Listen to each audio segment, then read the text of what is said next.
Hello, जय Hind everyone. मैं विकास तंवर आप सभी का एक बार फिर से स्वागत करता हूं एग्जाम टॉक्स में। तो मैंने सुना है कि आप ऑफिसर बनने की तैयारी कर रहे हैं 2024 के अंदर। ऑफिसर बनना मुश्किल नहीं है। एनडीए, सीडीएस या एफकैट या इसके अलावा बात करें सीएपीएफ असिस्टेंट कमांडेंट की, तो एग्ज़ाम करना मुश्किल नहीं है। क्रैक आप इजीली कर सकते हैं। पर चाहिए क्या? चाहिए हमें कंसिस्टेंसी। यानी अगर आप अपना टाइम शेड्यूल फिक्स करते हैं कि इस टाइम से लेके इस टाइम तक मुझे ये चीज़ें करनी हैं, एक आप अपना शेड्यूल बना के चलते हैं, तो ईजिली आप क्रैक कर लेंगे। और एक विश्वास सबसे ज़रूरी है, आत्मविश्वास। अगर आत्मविश्वास रखते हैं तो आप डेफिनेटली इस एग्ज़ाम को क्रैक कर सकते हैं। इसको नहीं, चाहे कोई भी एग्ज़ाम हो भाई, डेफिनेटली क्रैक कर लोगे। तो सिर्फ सिलेक्शन का एक ही मूल मंत्र है, कंसिस्टेंसी। अगर आप लगे रहते हैं किसी चीज़ पे तो भाई सिलेक्शन भी होगा, सब कुछ होगा। और आपने एक दिन पढ़ाई करी, दूसरे दिन छोड़ दिया तो उससे कुछ नहीं होने वाला। साथ में ये आप किसी भी फैकल्टी की, किसी भी टीचर की क्लास देखो, मैं ये कहता हूँ टाइम वेस्ट ना करो। अगर आप किसी के साथ जुड़ते हैं, आपको थोड़ा बहुत समझ आता है, तो उसके साथ रेगुलर वो क्लासेस अटेंड करें। जिस तरीके से वो पढ़ाना चाहता है उस तरीके से चीज़ों को कंप्लीट करने की कोशिश करें और फाइनल रिजल्ट देखें आपका क्या आता है। अगर मैं बात करूं मेरे खुद के बारे में, तो जितना बेटर हो सकेगा, जितना बेहतर हो सकेगा, उतना मैं आपके लिए यहाँ पे लेके आने की कोशिश करूँगा। काफ़ी स्टूडेंट्स हैं जिनके मेरे पास मैसेज भी आए हैं आपके इंस्टाग्राम के ऊपर या फिर टेलीग्राम के ऊपर, या फिर कमेंट सेक्शन में भी आप देख सकते हैं। एक दो क्लासेस जो हैं उनके नीचे आपको कमेंट मिलेंगे स्टूडेंट्स के कि सर हिंदी में कराओ। अगर आप इस लाइन में जाना चाहते हैं तो भाई सबसे पहली बात तो ये कि आपको इंग्लिश में चीज़ें थोड़ी बहुत समझनी पड़ेंगी। अब बिल्कुल इंग्लिश में तो मैं भी नहीं समझाता, आपको बता रहा हूँ। हम क्या करते हैं भाई, लिख हमने रखा है इंग्लिश में और उसके बाद हम समझाने की जो कोशिश करते हैं वो हिंदी में करते हैं। तो इतना तो आपको करना पड़ेगा भाई, अगर आप ऑफिसर बनना चाहते हैं तो। ये रियलिटी है। अब अगर आप बेसिक नहीं समझ पाते तो मेरे हिसाब से आपको वो चीज़ें समझनी पड़ेंगी, मेहनत करनी पड़ेगी उस चीज़ के ऊपर। अदरवाइज आप, अगर मैं बुरे शब्दों में कहूँ तो, सिलेक्शन नहीं ले पाएंगे। ठीक है, तो मेरा प्रयत्न या मेरी कोशिश यही है कि आपका सिलेक्शन हो और आपको अच्छे तरीके से गाइड किया जाए। ये नहीं कि गुमराह करते रहें कि ना ऐसा हो जाएगा, ऐसे कर लेगा। तो जो रियलिटी है वो आपके सामने रख दी है। बेसिक सी इंग्लिश है, कुछ सेंटेंस हैं, वो आप समझ सकते हो। मैं हर एक चीज़ आपको एक्सप्लेन कर रहा हूँ बिल्कुल डिटेल में। और ये सीरीज, जैसा आप सभी को पता है, प्रथम कदम नाम हमने इस सीरीज का दिया है, यानी पहला स्टेप है हमारा। अगर कोई बंदा बिल्कुल स्टार्टिंग से करता है ना तैयारी, तो वो भी डेफिनेटली हमारे साथ तैयारी कर सकता है और चीज़ों को आसानी से समझ सकता है। पहले हम यहाँ पे टॉपिक कंप्लीट करेंगे, फिर प्रीवियस ईयर क्वेश्चंस, और फिर ऐसे क्वेश्चंस जो प्रीवियस ईयर तो नहीं है पर इंपॉर्टेंट है, आ सकते हैं सारी की सारी। पहले टॉपिक कंप्लीट करो। जैसे ही टॉपिक कंप्लीट होगा डेफिनेटली आप क्वेश्चंस जो हैं वो बना के आएंगे एग्जाम में, जो जो टॉपिक मैं आपको यहाँ पे कराऊंगा। और यहाँ पे हम करने वाले हैं इंडियन पॉलिटी। थोड़ा समझा देते हैं भाई, क्योंकि पिछली वीडियो में एक दो बच्चों के कमेंट आए थे या मैसेज आए थे, हम कह सकते हैं। पॉलिटिकल साइंस, हिस्ट्री और ज्योग्राफी। अगर टाइम बचा हमारे पास तो हम करंट अफेयर्स को भी कवर करने की कोशिश करेंगे, और भी सब्जेक्ट्स। फ्री मॉक टेस्ट आपको मिलेंगे भाई, फ्री वीकली मॉक टेस्ट मैं आपको दूंगा। और ये फ्री मॉक कहाँ मिलेंगे? ये मिलेंगे आपको टेलीग्राम के ऊपर। एग्जाम टॉक्स नाम से जाके सर्च करना, वहाँ पे आप मेरे साथ कनेक्ट हो, वहाँ पे आपको फ्री मॉक टेस्ट मिलेंगे हर हफ्ते। ठीक है, साथ में इंस्टाग्राम पे जाके आप अपने डाउट जो है वो पूछ सकते हैं। है स्टूडेंट, उसने पूछा भी है जो उसकी क्वेरी थी, और मैंने रिजोल्व करने की पूरी कोशिश करी है। तो अब आगे की तरफ बढ़ते हैं। और जो लेवल है, लेवल की अगर बात करें तो भाई डेफिनेटली अब आपको चीज़ें यहाँ पे आसान लग रही होंगी। रीज़न क्या है कि मैंने पहले तो आपको टॉपिक कवर करवा दिया, और जैसे ही वो टॉपिक आपका कवर हुआ है उसके बाद मैंने क्वेश्चंस भी करा दिए, प्रीवियस ईयर क्वेश्चंस या फिर आपके इंपॉर्टेंट क्वेश्चंस। तो आपको लगता है यार ये क्वेश्चन तो इजीली सोल्व हो रहे हैं। भाई सोल्व इसलिए कर पा रहे हो क्योंकि आपने टॉपिक समझ लिया है। उसके बाद आप ये क्वेश्चंस करोगे तो आसानी से होंगे, आपको प्रॉब्लम होगी नहीं। आपको लगता है कि लेवल कम है, भाई लेवल बिल्कुल कम नहीं है, ईजिली क्रैक करके आओगे। और जो प्रीवियस ईयर क्वेश्चंस पेपर हैं उनके अंदर भी हम क्वेश्चंस को सोल्व करेंगे बाद में। तो अब एक बार आगे बढ़ते हैं, काफ़ी टाइम हो गया चीज़ों को समझाते हुए। ठीक है, अब आते हैं यहाँ पे। अब 1919 का जो एक्ट था, गवर्नमेंट ऑफ इंडिया एक्ट 1919, वो मैंने बता दिया था। बाइलिंगुअल लेके चलेंगे भाई। कुछ एक स्टूडेंट की क्वेरी थी कि सर हिंदी में बताओ, तो दोनों भाषाओं में मैं आपको करवाने की कोशिश करूंगा, इंग्लिश में भी और हिंदी में भी, दोनों मिक्स करके चलेंगे ताकि हर एक स्टूडेंट को समझ आए। और क्लास की लेंथ बता देना भाई, टाइम बढ़ाऊँ 30 मिनट से ऊपर कम या जो भी आपको लगे बता देना। टाइम वेस्ट नहीं करते हैं, टॉपिक पे आते हैं। अब 1919 का जो एक्ट है वहां तक हमने बात कर ली थी कि ब्रिटिशर्स ने भारत के अंदर किन किन चीजों के अंदर बदलाव लेके आने की कोशिश करी या क्या क्या बदलाव वो लेके आए। अब क्या हुआ, और भी बहुत सारे भाई, उसके बाद हो गया non cooperation movement, civil disobedience movement, तो बहुत सारे आंदोलन भारत के अंदर चलाए गए। और इन्हीं आंदोलनों को देखते हुए, इन्हीं मूवमेंट्स को देखते हुए क्या किया गया, अंग्रेजों ने सोचा भारत के लोगों को अब और अधिकार देने की जरूरत है और उनको राइट्स देने की जरूरत है। तो उन्होंने एक नया कानून पास किया, गवर्नमेंट ऑफ इंडिया एक्ट 1935, यानी 1935 के अंदर एक कानून पास किया गया। अगर मैं बात करूं, अब तक जितने भी कानून ब्रिटिशर्स ने पास किए थे ना, उनमें से सबसे बड़ा अगर कोई कानून पास किया गया है तो वो था गवर्नमेंट ऑफ इंडिया एक्ट 1935। इसके अंदर 321 सेक्शंस और 10 शेड्यूल थे। अगर हम बात करें 10 शेड्यूल्स, ये शेड्यूल्स आगे बताऊंगा मैं क्या होते हैं और क्या नहीं होते। आज भी भारत के संविधान में कितने शेड्यूल हैं, 12 शेड्यूल हैं, उनको हम आगे देखेंगे, ठीक है। तो इतना याद रखना, कितने शेड्यूल थे, 321 सेक्शंस हैं और 10 आपके शेड्यूल थे गवर्नमेंट ऑफ इंडिया एक्ट 1935 में, ठीक है। अब अगर आगे बात करें, आगे क्या किया गया, सेकंड, अब यहाँ पे वो सोच रहे हैं कि पावर जो है लोकल गवर्नमेंट्स को थोड़ी सी और दी जाए। पहले उन्होंने सेंट्रलाइजेशन ऑफ पावर किया था 1833 में, यानी सारी की सारी पावर कहाँ पे चली गई थी, गवर्नर जनरल ऑफ इंडिया के पास। अब उन्होंने पावर को दोबारा से बांटना स्टार्ट कर दिया।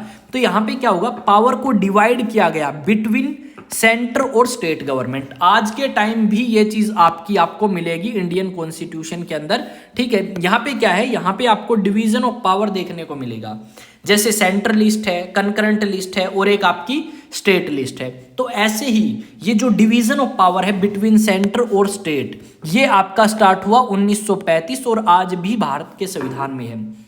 जो फेडरल लिस्ट है या फिर हम इसको कह सकते हैं सेंट्रल लिस्ट, इसके अंदर 59 शेड्यूल्स हैं, प्रोविंशियल में 54 सब्जेक्ट हैं और कंकरेंट में 36 सब्जेक्ट्स हैं। इस फेडरल को अगर मैं बात करूं तो इसको मैं क्या लिख सकता हूं, सेंट्रल लिस्ट।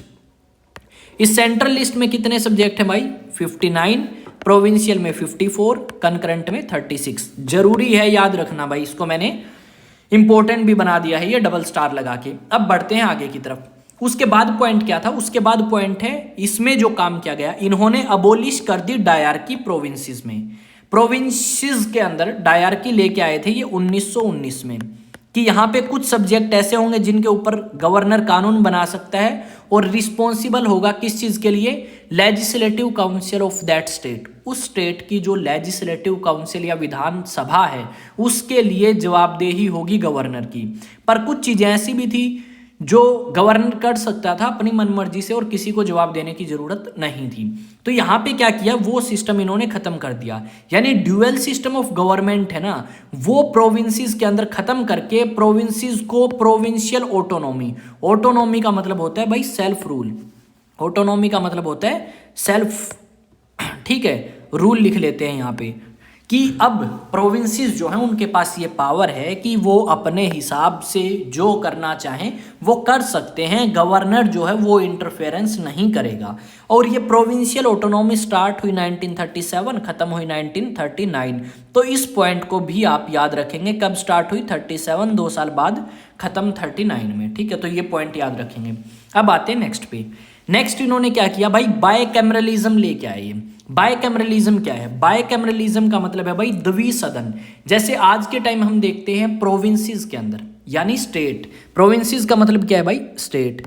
स्टेट के अंदर क्या होता है, 2 हाउसेस होते हैं, कुछ स्टेट्स के अंदर है, सभी के अंदर नहीं है।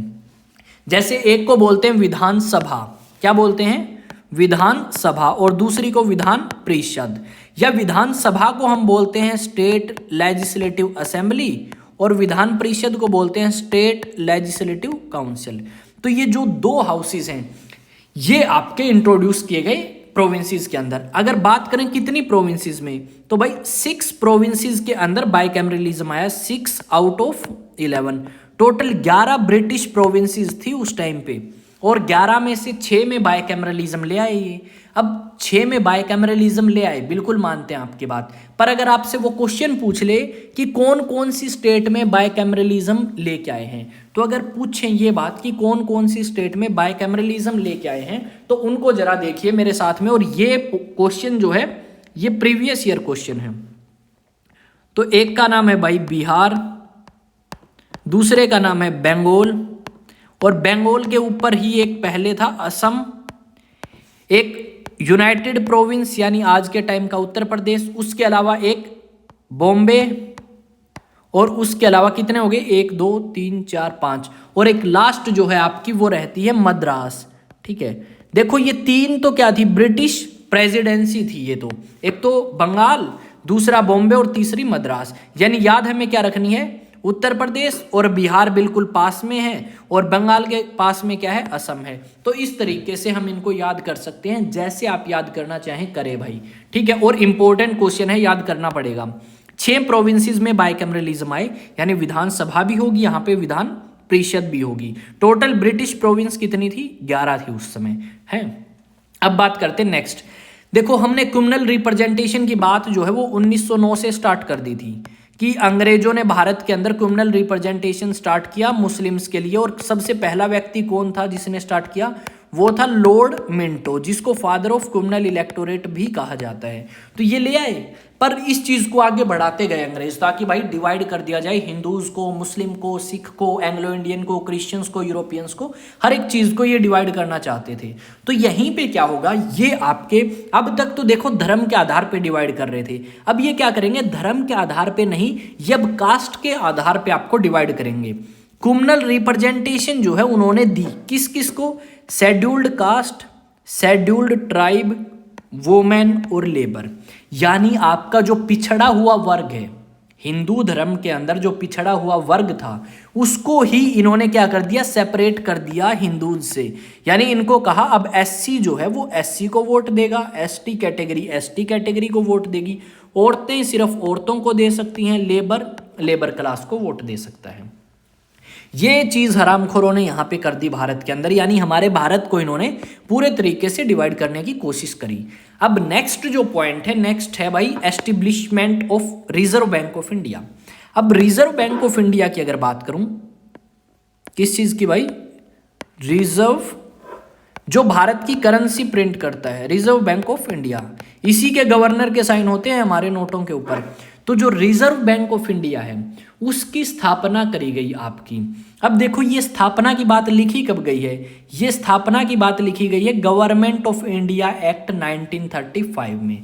अब इसका हेडक्वार्टर आज के टाइम में अगर बात करें कहाँ पे है, तो इसका हेडक्वार्टर है बॉम्बे के अंदर, उस टाइम का बॉम्बे और आज का मुंबई। ठीक है, दलाल स्ट्रीट नाम की जगह है, वहां पे रिजर्व बैंक ऑफ इंडिया का हेडक्वार्टर है। और आप मुझे कमेंट सेक्शन में बताएंगे कि भारत के कौन से प्रधानमंत्री थे जो इसके गवर्नर रह चुके थे, पीएम जो आपके गवर्नर रह चुके थे, और करंट गवर्नर कौन है रिजर्व बैंक ऑफ इंडिया के। कमेंट सेक्शन में भाई जो पूछा जाए ना उसका जवाब देने की कोशिश करें। ये मेहनत सिर्फ आपके लिए की जा रही है, ठीक है, मैं मेरे लिए नहीं कर रहा, आपके लिए कर रहा हूँ। क्वेश्चंस भी आपके लिए पूछे जा रहे हैं ताकि आप चीज़ों को समझ सकें आसानी से। और जो ऑफिसर बनने का सपना है ना भाई, ऐसे ही पूरा नहीं होता, ठीक है, मेहनत करनी पड़ती है उसके लिए, और मेहनत करोगे तो डेफिनेटली निकाल लोगे। अब आते हैं नेक्स्ट पॉइंट पे। नेक्स्ट पॉइंट है भाई स्थापना करी गई आपकी पब्लिक सर्विस कमीशन की और जॉइंट पब्लिक सर्विस कमीशन की। अब देखो पब्लिक सर्विस कमीशन जो कि आपका क्या था, central public service commission, central public service commission, इसकी स्थापना की बात तो सर आपने 1919 में भी की थी। हाँ भाई करी थी, पर मैंने करी थी सेंट्रल की। अब यहाँ पे जो स्थापना इन्होंने करी है ना, यहाँ पे इन्होंने करी है प्रोविंशियल पब्लिक सर्विस कमीशन और joint public service commission.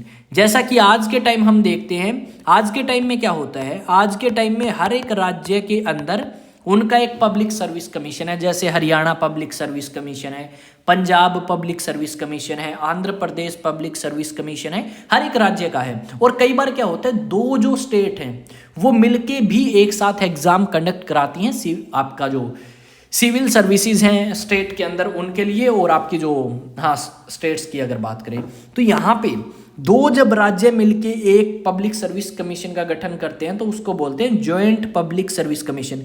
Particular topic है, क्वेश्चंस आते हैं यहाँ से, तो अलग से कराऊंगा मैं, यूनियन पब्लिक सर्विस कमीशन कराऊंगा, स्टेट पब्लिक सर्विस कमीशन कराऊंगा, जॉइंट पब्लिक सर्विस कमीशन कराऊंगा, सारे कराऊंगा, टेंशन नहीं लेने का, ठीक है। तो भाई इसकी स्थापना इन्होंने कर दी। यानी देखो, जो चीजें आज के टाइम में हमारे अभी भी एग्जिस्ट करती हैं उनकी शुरुआत कहाँ से हुई है, उनकी शुरुआत इन पुराने एक्ट से ही हुई है। और अगर एक बात और बताऊं मैं आपको, काफी इंटरेस्टिंग लगेगा आपको, कि जो भारत का 60% कॉन्स्टिट्यूशन है ना, वो आपका इसी गवर्नमेंट ऑफ इंडिया एक्ट 1935 के ऊपर आधारित है भाई। 60% को वो कॉन्स्टिट्यूशन।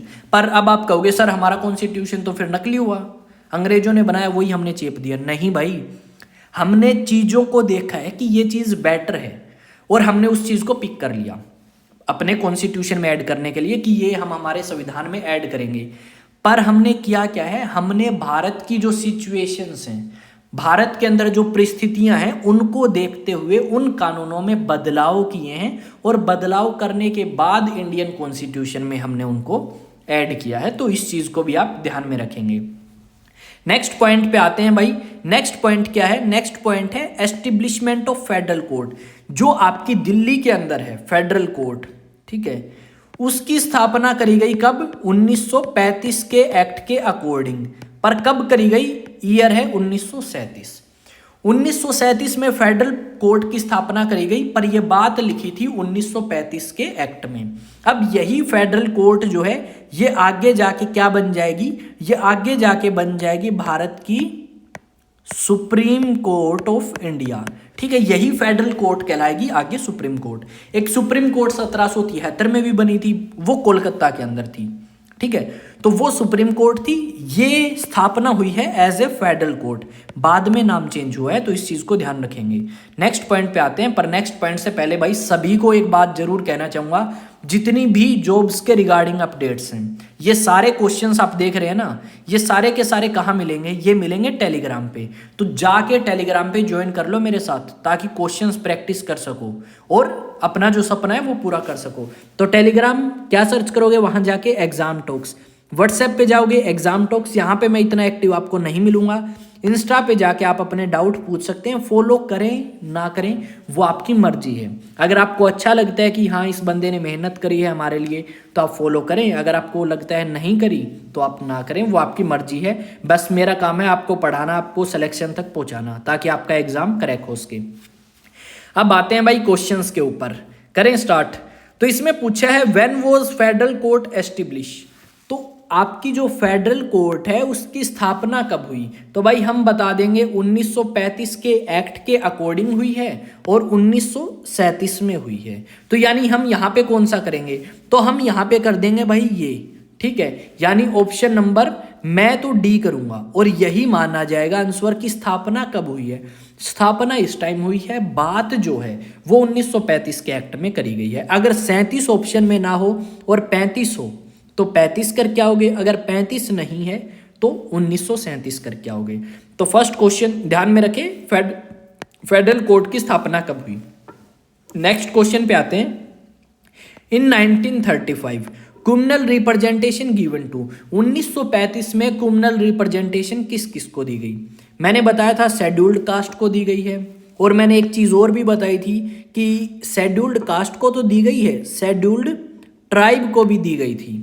उसके बाद मैंने बताया था वुमेन्स को भी दी गई है, और मैंने लेबर का भी जिक्र किया था। तो यानी तीनों ही ऑप्शन ठीक है, तो हम क्या कर देंगे भाई, हम लिख देंगे ऑल ऑफ दीज, यानी ऑप्शन नंबर डी हमारा हम यहाँ पे सही कर देंगे। अब बढ़ते हैं नेक्स्ट क्वेश्चन की तरफ। नेक्स्ट क्वेश्चन है आपका, मुस्लिम्स को कब दी गई, वो आप मेरे को कमेंट सेक्शन में बताएंगे, और एंग्लो इंडियन को, सिख को, क्रिश्चियंस को ये कब दी गई, आप वो भी कमेंट सेक्शन में बताएंगे। How many sections and schedule in 1935 act. 1935 का जो एक्ट था उसमें कितने तो सेक्शंस और कितने शेड्यूल थे। तो मैंने शेड्यूल बताया था कि शेड्यूल थे 10, ठीक है, और सेक्शंस थे 321। तो यानी ऑप्शन नंबर ए जो है वो करेक्ट हो जाएगा। ऑप्शन नंबर ए आपका करेक्ट हो जाएगा। तो इस चीज को ध्यान में रखें। आज के टाइम इंडियन कॉन्स्टिट्यूशन में कितने शेड्यूल हैं वो कमेंट सेक्शन में बता दें अगर आपको आते हैं तो। अगर नहीं आते तो वेट करें जब तक मैं नहीं बताता। नहीं भाई वेट नहीं करना, जाके चेक कर लो, ठीक है। क्वेश्चन है मेरा, जवाब दो इसका, ठीक है। चलो मैं बता देता हूँ, 12 शेड्यूल हैं भाई, पहले 8 थे, ठीक है, और बाद में ये 4 जो हैं ये बाद में ऐड किए गए हैं, 12 बन गए। अब आते हैं नेक्स्ट पे। बाद के लिए कुछ नहीं छोड़ेंगे, हम साथ में करेंगे, लपेटेंगे भाई सब कुछ। Under which act joint public service commission और provincial public service commission establish. कौन से एक्ट के according joint public service commission और प्रोविंशियल पब्लिक सर्विस कमीशन की स्थापना करी गई है? तो वो था government of India act 1935। Central public service commission की बात करूं तो हम कर देंगे कौन सा, सेंट्रल पब्लिक सर्विस कमीशन की स्थापना करी गई थी 1919 में। पर यहाँ पे ज्वाइंट और प्रोविंशियल पूछा है तो ऑप्शन नंबर ए सही रहेगा हमारा, ठीक है। अब बढ़ते हैं नेक्स्ट क्वेश्चन की तरफ। नेक्स्ट क्वेश्चन पे आते हैं। In how many provinces bicameralism introduce, कि भाई कितने राज्यों में बायकैमरलिज्म ये लेके आए। तो मैंने अभी बताया था कुछ देर पहले कि 6 ऐसी ब्रिटिश प्रोविंस थी जहां पे इन्होंने बायकैमरलिज्म इंट्रोड्यूस किया गया प्रोविंसेस के अंदर, यानी कहां पे, स्टेट्स के अंदर, ठीक है। सेंटर के अंदर तो 1919 में ही आ गया था, स्टेट में 1935 में किया है। टोटल ब्रिटिश प्रोविंस कितनी थी? तो 11 ब्रिटिश प्रोविंस उस टाइम पे थी। कितनी थी? 11 ब्रिटिश प्रोविंस थी भाई, तो इस चीज का ध्यान रखेंगे। अब आते हैं फिफ्थ क्वेश्चन पे। फिफ्थ क्वेश्चन है डायरकी अबोलिश इन प्रोविंसेस इन। डायरकी अबोलिश करी गई प्रोविंसेस में। देखो ये स्टार्ट तो हुई थी 1919 में और अबोलिश करी गई थी 1935 में। तो हम क्या कर देंगे, ऑप्शन नंबर सी इसका सही निशान लगा देंगे। तो ये ऑप्शन नंबर सी यानी 1935 हमारा सही है। तो इसकी जगह लेके क्या आए थे वो, इसकी जगह लेके आए थे प्रोविंशियल, क्या लेके आए थे, एक सेकंड भाई, क्या लेके आए थे इसकी जगह, प्रोविंशियल ऑटोनॉमी,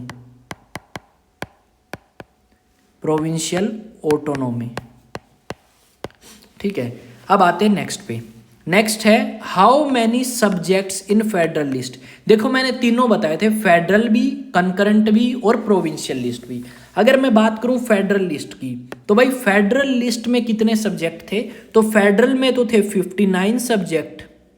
तो सर आप हमें यह भी बता दें कि प्रोविंशियल में कितने थे? तो प्रोविंशियल में कितने थे भाई? 54। किस में थे? प्रोविंशियल में 54 थे। तो सर आप कंकरेंट में भी बताई दें, रिवीजन हो जाएगी हमारी। तो लो भाई ये थे 36, किस में थे? कंकरेंट लिस्ट में थे। डन।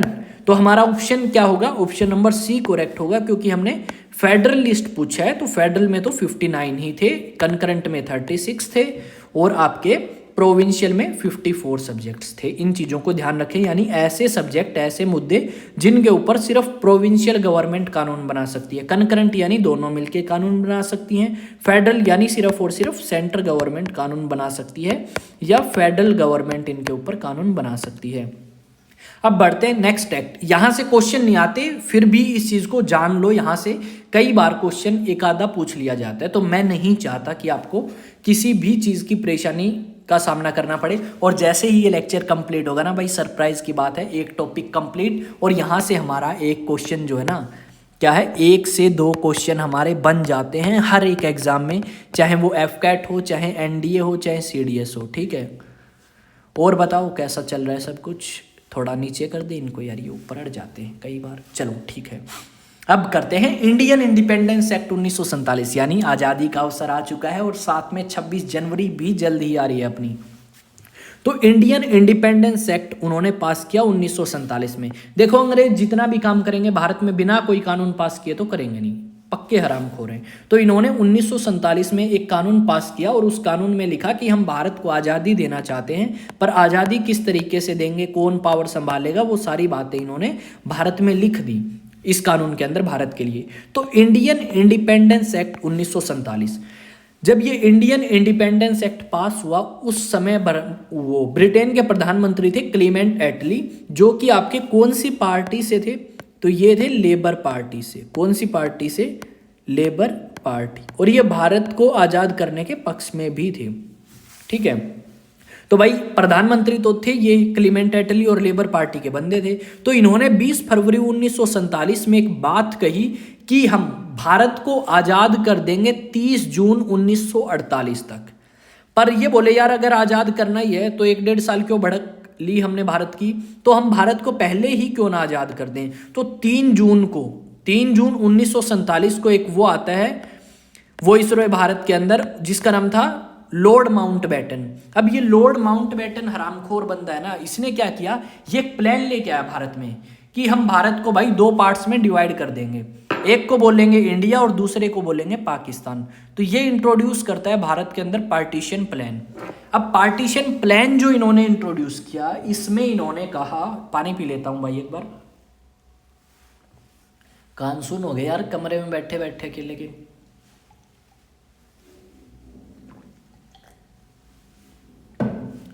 हाँ जी, तो हाँ माउंटबेटन की बात कर रहे थे ना आरामखोर की। तो ये बोला यार हम इंडिया को 2 पार्ट्स में डिवाइड कर देंगे। क्यों? क्योंकि जो मुस्लिम लीग पार्टी है वो नहीं मान रही थी कि मुस्लिम्स इंडिया के अंदर ही रहें। वो बोले हमें तो एक अलग से देश चाहिए जिसका नाम हम रखेंगे पाकिस्तान हुआ। ठीक है, अब पाकिस्तान के लिए ये ले आया एक नया प्लान। क्या प्लान? Partition plan. ठीक है, तो इस पार्टीशन प्लान को कब लेके आए ये? 3 जून 1947 को। और इन्होंने कहा हम इंडिया को आज़ाद कर देंगे, इंडिया 2 पार्ट्स में डिवाइड होगा, एक बनेगा पाकिस्तान और एक बनेगा इंडिया। ठीक है, या भारत। ठीक है, जो वर्ड आपको अच्छा लगे वो आप बोल सकते हैं, दोनों भारत के ही नाम हैं। हिंदुस्तान भी बोल सकते हैं यार, काफ़ी अच्छा नाम है हिंदुस्तान। ठीक है, पाकिस्तान, हिंदुस्तान अजीब नाम है, अजीब नहीं अच्छे हैं। ठीक है, तो इन्होंने क्या किया, 3 जून 1947 को ये ले आए और बोले एक इंडिया बनेगा, एक पाकिस्तान बनेगा। इंडिया का गवर्नर जनरल ऑफ इंडिया अलग होगा, पाकिस्तान का अलग होगा। पाकिस्तान के लिए अलग लोग कॉन्स्टिट्यूशन बनाएंगे, इंडिया के लिए अलग लोग कॉन्स्टिट्यूशन बनाएंगे। और जितनी भी पोस्ट हमने क्रिएट करी थी, जैसे कौन सी भाई, जैसे इन्होंने पोस्ट बनाई थी एक वॉइसरॉय की, बोले खत्म कर दो, बोले सेक्रेटरी, बोले खत्म कर दो। ठीक है, इन्होंने कहा कॉन्स्टिट्यूशन कौन बनाएगा, बोले कॉन्स्टिट्यूएंट असेंबली कॉन्स्टिट्यूशन बनाएगी। कॉन्स्टिट्यूएंट असेंबली क्या है? नेक्स्ट टॉपिक हमारा यही है, तो वेट करें थोड़ी देर का, आपको अगली क्लास भी मिल जाएगी ऑनलाइन। और भाई सीधा सा प्लान है, क्लासेस का जो है एक्सटेंड करते हैं क्लासेस को, आप 2-2, 3-3 क्लासेस में लेके आऊँगा और उससे ज़्यादा भी लेके आ सकता हूँ। तो देखें यार इनको, क्योंकि हमें कंप्लीट करना है हमारा सिलेबस मार्च 30 तक हम सिलेबस कंप्लीट करके उसके बाद डेली का रिवीजन का रगड़ा लगाएंगे, जैसे एकेडमी के अंदर लगता है आपका एनडीए या ओटीए, आईएमए, हर जगह। तो रिवीजन का रगड़ा लगेगा ना, तभी एग्जाम के अंदर हमें देखने को मिलेगा कि साले क्वेश्चन यहीं से आए हैं। तो हम 20 दिन जो है पूरा देंगे रिवीजन को, जहाँ पे डेली के मान के चलो मैं आपको नियर अबाउट 70-80 क्वेश्चन तो कराई दूंगा, या 100 क्वेश्चन पे भी जा सकते हैं भाई। हम उस टाइम पूरा खींचेंगे, क्लासेस जो कराई हैं वो आपको तब दिखेंगी कि क्या आया है क्या नहीं आया वहाँ से। ठीक है, तो इन्होंने कहा कि भाई अलग हो गया। और जो एम्परर क्या बोलते हैं, जो रानी थी ब्रिटेन की, अब पहले उसके पास एक टाइटल था कि ये भारत की भी महारानी है, वो टाइटल इसने ड्रॉप कर दिया। जो प्रिंसली स्टेट्स थी, जो रजवाड़े थे भाई, राजा थे भारत में 562 से ज़्यादा, कई जगह ये लिखा मिलता है 565 प्रिंसली स्टेट थी। तो इनको ऑप्शन दिया गया, either you can join India, या फिर आप ज्वाइन करो पाकिस्तान को। ठीक है, या फिर आप इंडिपेंडेंट भी रह सकते हो, यानी ना तो इंडिया को ज्वाइन करो और ना ही पाकिस्तान को ज्वाइन करो, अलग से अपनी एक कंट्री बना के रहो। पर ये चीज़ ना पाकिस्तान को मंजूर थी ना इंडिया को, इनको तो बाद में मिला लिया गया। इन्होंने कहा जो सिविल सर्विसेज के अंदर हम बंदे अपॉइंट करते थे, अब हम नहीं करेंगे, तुम जैसे करना चाहो करो, हमें कोई मतलब नहीं है।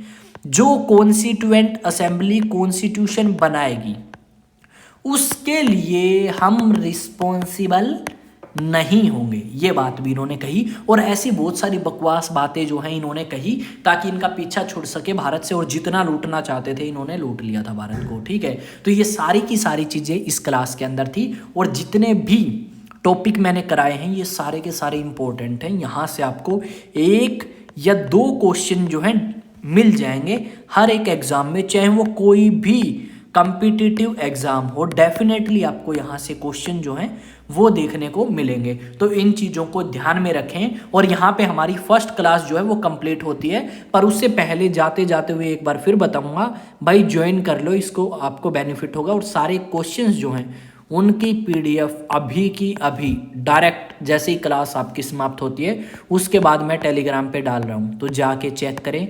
रिवीजन करनी है रिवीजन करें। देखो मैं हर एक टॉपिक की पीडीएफ नहीं डाल रहा हूँ, जैसे ही क्लास कंप्लीट होगी तो पूरी क्लास के डाल दूंगा। और अगर आप चाहते हैं कि सर आपने एक टॉपिक कराया है तो हमें तो उसी की एक पीडीएफ चाहिए, तो भाई वो भी आपको मिल जाएगी, कोई फिक्र करने की बात है नहीं। जाओ टेलीग्राम पे ज्वाइन करो, पीडीएफ का एंजॉय करो, क्वेश्चन ट्राई करो। जय हिंद जय भारत। तो मिलते हैं नेक्स्ट वीडियो में।